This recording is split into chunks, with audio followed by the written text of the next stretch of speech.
Ukrainian cook Natalia Meshok leaves home at 2 a.m. for the nursery where she works, when power supply is more stable to cook for dozens of children. When the power cut started, we started to adjust to the power cut schedule. When the electricity is on, we are trying to come and cook at least a breakfast and pre-cook something for lunch.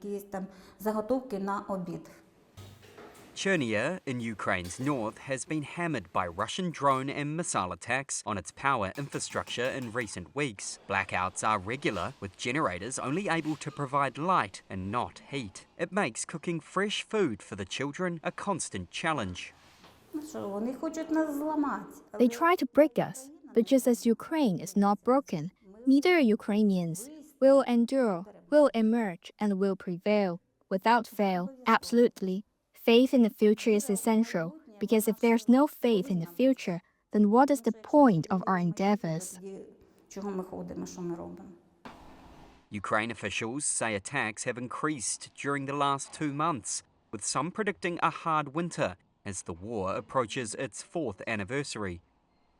Russia denies targeting civilians, saying its objective is to degrade Ukraine's military capabilities.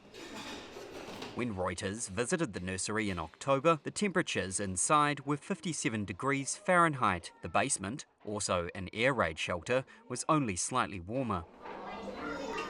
In peacetime, Ukraine provided heating to state facilities for the so-called heating season that starts in mid-October.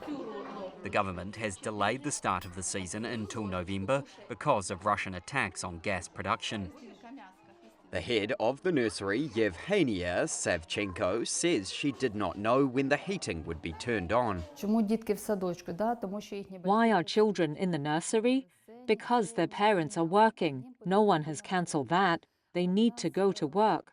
We have a lot of children whose parents are in the military, police, and who are doctors or work in critical industries, such as bakehouses. Frequent air raid sirens mean the children spend much of their days in the basement. Only about 65 children were attending the kindergarten out of a total of 170 registered there. Parents who can keep their children at home due to the power issues caused by Russia's attacks.